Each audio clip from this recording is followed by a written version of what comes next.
I'm Whitney Hall, and this is the Fridays. Hey, welcome back. Thank you so much for joining me for episode 2 of the podcast. If you've seen episode 1, I want to send a huge thank you. I was so blown away by people resonating with the podcast and listening to the episode and sharing it. I was really blown away and really moved by everyone's support. I told you that I've been thinking about this podcast for over a year, and my big concern was that people wouldn't relate to what I was thinking and talking about. But I've heard from so many people who said that they were also on kind of a Friday's journey where they're trying to have more fun and they're trying to have a more enjoyable life. And so it felt really good to know that I'm on the right track and that I'm not alone. So, again, thank you to everyone who listened. Thank you for downloading the summer syllabus. I've seen a lot of people tagging me and telling me that they are doing it and joining along. I hope it's going well for you. Again, it's just something that I wanted to invite people to do alongside of me. As you can see, I'm not trying to collect your information or sign you up for anything. You can subscribe to my Substack if that moves you, but you don't have to. I'm not trying to sell you anything. I really just want to give people an opportunity to join me and to make their life a little fuller and a little richer. And speaking of the summer syllabus, I do want to give you an update on my kind of interaction with my summer syllabus. I am deep in the community section, which I didn't anticipate to be the first thing that I dug into. But over the weekend, my brother gave my sister in law a surprise vow renewal, which ended up being such a beautiful night of community and seeing people that I hadn't seen in a very long time. It was such a great night and I really enjoyed it. And then on Saturday, I had my 20-year high school reunion, which feels like not a real thing, but it really was. And it was so wonderful to reconnect with people and see my high school classmates. I was telling someone that going back to my class reunion was so trippy because I would sit down beside someone or stand beside them and start talking. And it was almost like we were those kids back in '05, '06, standing in the hallway, sitting in English class, talking like no time had passed. The connections were still there. And I know sometimes people are weird about class reunions because sometimes we have memories of high school and different eras of our lives not being as sweet as we would have liked it to be, or we think people still think things about us that were true back then that maybe aren't true now. But I'm so glad that I went. I'm so glad that I was able to see people and connect, and really kind of get that feeling of like, wow, I had a great moment with these people, and we still can connect with each other, and we still have this shared history. So yeah, it was very good. I had a lot of good laughs. We, remember the people that we've lost because it's been 20 years. We've lost about 5 people, which is why, I told myself like I won't skip any more of these kinds of things, even with college, because I've lost college classmates as well. And life is just fleeting. You want to make sure um that you honor the moment as much as you can. So yeah, been deep in the community, still trying to find a coffee shop. If you live in or around the Birmingham area, and you know of a good coffee shop, please let me know because I love coffee. Now I drink my coffee black, so I like actual really good coffee. Like the coffee has to be good. I'll drink like a, specialty something every now and then, but I need the coffee itself to be good. Anyway, this week I want to talk about what everybody's talking about. I want to talk about our 2026 NBA champions, the New York Knicks, but not just about the game. I want to talk about what I think this moment in time really signifies, what it really symbolizes, and what I think is trying to tell us or teach us in this moment. So let's jump into episode 2, which I'm calling Something to Believe in, a New York State of Mind. In 2023, my dad had rotator cuff surgery twice, both shoulders. same year. And since I'm the eldest daughter, also I was local, I don't have kids, I'm not married, I got to be the caregiver. Now, me and my dad are very close, so it actually turned out to be a really good experience, although my daddy is not a great patient. He is so hard headed. One time we even had to go to the doctor so the doctor could tell him what I was trying to tell him, but I digress. We spent 2 weeks each time with me, like helping him get around, taking care of himself, all of those things. You don't know how much you need your shoulders until you can't use them. That's a very tough surgery. So if you've had it, man, my heart goes out to you. But because my dad had just had surgery and also because he's the dad, the remote belonged to him. And if he has the remote, the television's going to be on ESPN or some semblance of sports. So I'm there. I'm mostly not watching the TV, not paying attention to it. ESPN's in the background. He's watching at the time Keyshawn J. Will and Max in the mornings, Stephen A. Smith in the afternoon, and everybody in between throughout the day. And this is around the time of the NBA draft when he had his second surgery. And so he looks at me one day and he goes, "The draft is tomorrow." And I'm like, "Oh, okay. That means nothing to me." But he's very excited. So I'm like, cool. I assume the TV's gonna stay on ESPN. Big deal.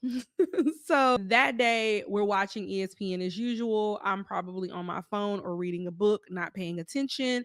And they're going through all of the kind of commentary about who they think is going to be drafted first and who's in this draft class and et cetera, et cetera.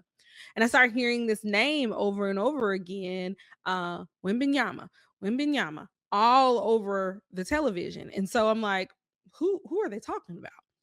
So I start kind of like half-heartedly watching the commentary about him, this kid from France who's this phenom and he's super tall and they're interviewing his family and showing you his siblings and all of this stuff. And so I'm just like, huh, interesting. Then they start talking about these twins, the Thompson twins, and about their story. I think they played for like a basketball league called Elite, and you're getting all of this background. And so I went from kind of casually watching to completely turned towards the TV, fully invested. These stories are interesting. I'm like, okay, let's see what this is about. Now, you may be thinking, oh, beautiful. She's discovering basketball for the first time.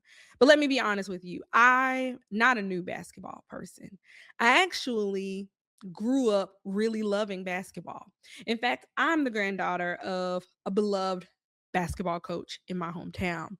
My grandfather coached women's basketball at the high school where I eventually graduated. He taught driver's ed there. Everyone loved him. He was just kind of like this big time coach. Well, I didn't really get to know my granddad because he died when I was about 2 or 3, but I've always heard stories about him from his athletes and from his students. Some of my teachers were some of his basketball players. Some of my teachers were on his cross country team. I have people that have come up to me in the airport and saw me wearing my hometown on my sweatshirt, asked me what my last name was and found out it was Hall. And they're like, "Do you know Coach Hall?" I'm like, "That was my granddad." And they're like, "Oh, he taught me to drive," or "He was my basketball coach." And so I've really gotten to know my grandfather through stories, through my family, and through other people that I get to meet. And then me and my brother were like big time basketball fans growing up. We used to play NBA Live, or rather, my brother used to play NBA Live, and then he would give me a controller and tell me it was hooked up, but it wasn't. I'm still a little salty about that. Um, but we were big basketball fans. We had jerseys. I remember I had a Penny Hardaway jersey. Alonzo Mourning was my first jersey because I loved him. And we used to watch NBA Inside Stuff all the time. That was actually the sports show that made me think for a time that I wanted to be a sports journalist. I knew I wanted to be a journalist for a very, very long time. So I'm telling you all this to say, watching this 2023 draft wasn't me discovering basketball was cool. It was really kind of a reintroduction because I'd stopped watching basketball, I would say around 2012, 2013. I don't know. I just wasn't drawn to it anymore. It didn't feel compelling to me. I don't know. There was just something about the league at the time that just wasn't calling to me. And so I quit watching basketball for years and years.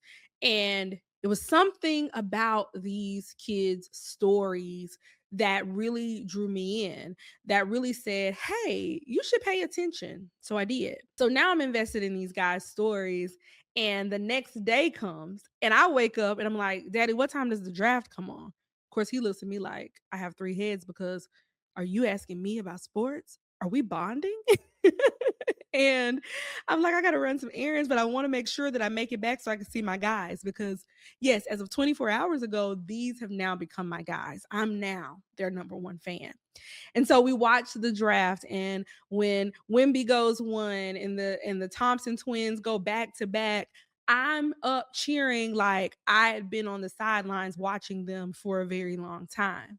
And I was thinking about that this week because I was really thinking about the power of good stories.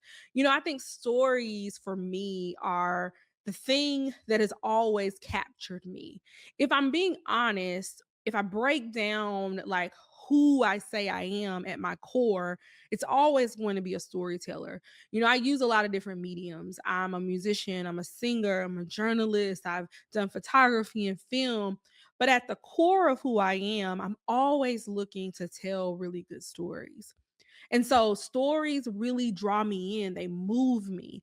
And usually, if someone comes to me for creative advice, the thing I always tell them is that they need to either read more or they need to watch some documentaries. Because there's something about a story that can just ignite something within you. It can ignite a creative spark.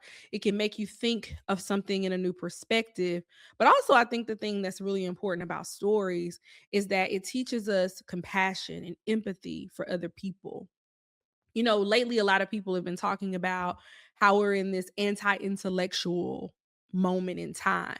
People aren't wanting to read like they used to. People are using a lot of AI to think. And I agree. I think it's definitely a problem. I work in higher ed, and I think it's something that we're always grappling with and talking about.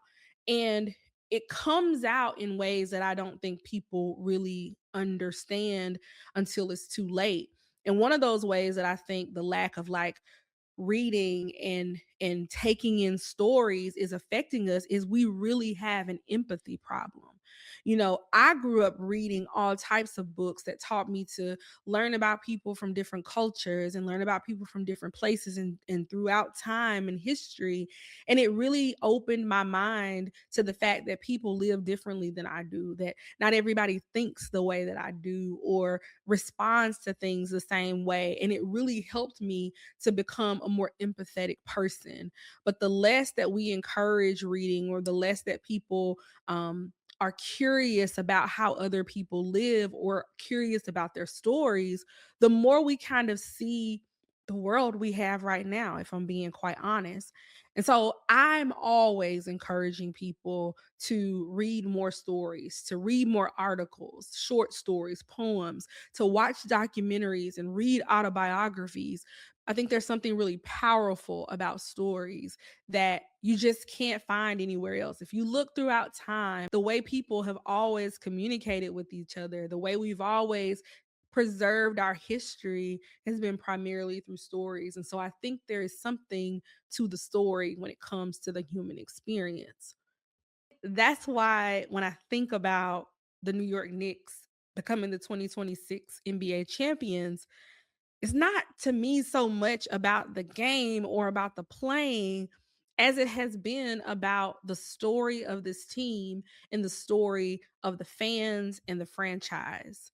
You see, this year I feel like the Knicks gave us a story that we could believe in when we really, really, really needed one.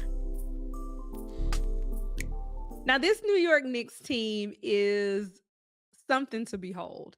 It's almost like watching this particular team in this particular time felt like we got into the part of the movie that they refer to as the movie montage. When the protagonist is getting the makeover or they're falling in love, and you get the snippets of their story kind of coming together, and it feels like everything's just clicking. You have Jalen Brunson, who is the son of Rick Brunson, who was on the 99 Knicks team that made it to the finals the last time that the Knicks made it. he comes to the Knicks and he is not like seen as the person that they think is going to carry the franchise forward. Commentators have stuff to say, they're kind of doubting him. But to me, it feels like he comes knowing that he was already kind of a piece of this legacy. His dad is the assistant coach for the Knicks. It just all felt like a piece coming together in this movie montage. Then he does kind of the unthinkable. He leaves money on the table, I think about $113 million, so that the franchise is able to get these other players that are going to really kind of make a difference on the team. You get people like Karl Anthony Towns and Bridges and all these people coming to kind of put this team together, adding to this montage that we're kind of seeing. And then you got Mike Brown, who's a well-known NBA coach who comes to the Knicks last year, and people are kind of doubting him. He's not had the smoothest time in the NBA, but him coming also felt like another piece of this movie montage. So that by the time we get to April, when the playoffs begin, people are kind of tuned in. I mean, I've never been a Knicks fan, but I'm gonna be honest with you. I became a bandwagon fan this season because it was just like the story felt inevitable. It felt like, okay, you've got this underdog team coming to the playoffs, and then they start being undefeated, and all these things start happening. And then you're watching Knicks fans have just this moment in time. I mean, New York was already having a moment, you know. Mamdani had won the mayor election, started in January, and they were already seeing changes. People were talking about how the city was just alive again, and all eyes were already on New York City.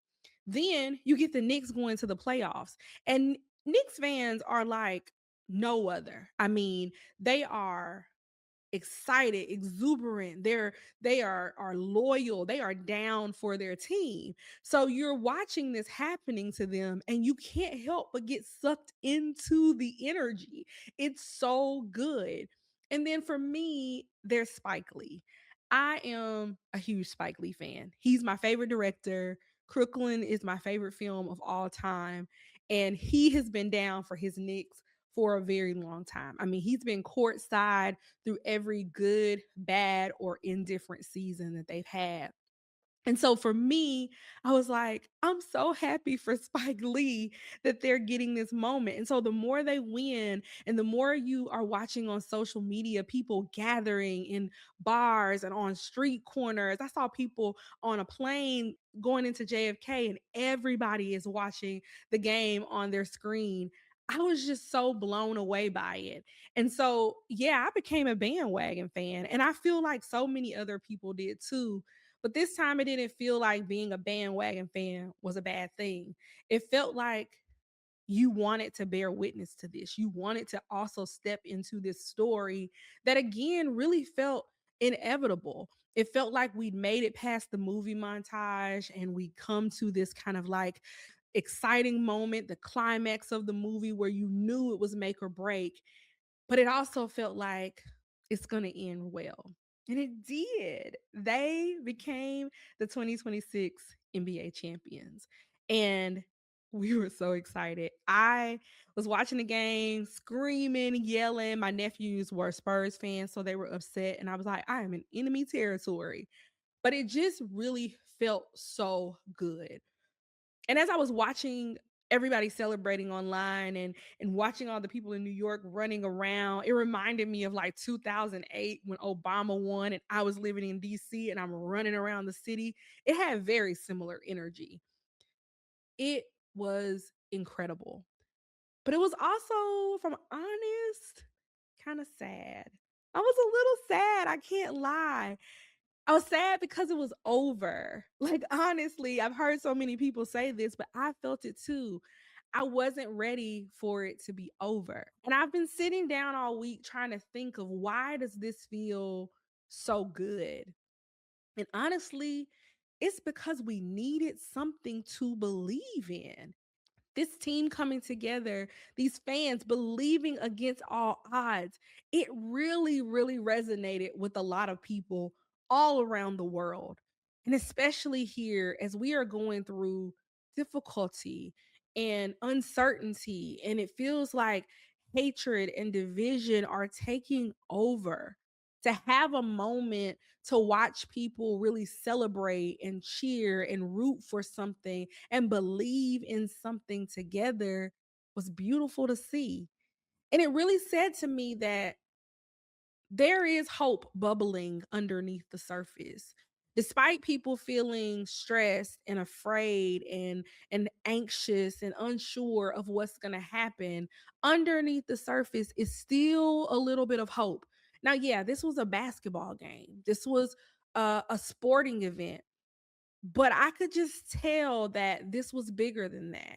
People were happy to be together again. They were happy to have people to believe alongside, to high five with, and to walk down the street and say, "Hey," cuz we had something in common. It felt really good. And if I'm honest, I don't want it to end. And so as I'm thinking about community and as I'm thinking about this summer syllabus, I'm really like, hey, we don't have to let this end. There are more things for us to believe in together. There are more causes for us to champion alongside each other. We just have to know that it's worth it. We have to want to do it. And I think that's why I'm encouraging so many people to become locals, to get serious about community, because I think the way out of this moment of difficulty is always going to be by us doing it together, by us believing in something enough that we're going to champion it and fight for it and do what we need to do to make sure that we see ourselves on the other side. So, yeah, this was a basketball game, and it may not seem like it's that deep to you, but it really signaled to me that people are craving community more and more, and for the right thing, and for a fun thing, and for a good thing, and for something that feels like it's worth believing in, we will come together. And if New York can be an example for us, I hope everybody will learn the lesson. Because honestly, this story of us being on this planet together is something worth believing in. It's something worth fighting for. And I hope that we'll do what it takes to get us back to some sort of decency and kindness and real community. So thank you to our NBA champion, New York Knicks, for giving us something to believe in again. I hope we don't stop. I hope we don't give up on each other. So when the NBA Finals ends, are we going to stop hanging out on Monday and Wednesday nights? Because, I want the Knicks in 5, obviously, but if I'm being honest, I ain't really been watching NBA until they got to the playoffs. And the real reason I've been doing it is because I've been having a lot of fun hanging out with my friends at the bar on Monday, Wednesday, seeing people, being more social. My life has been so good with the Knicks.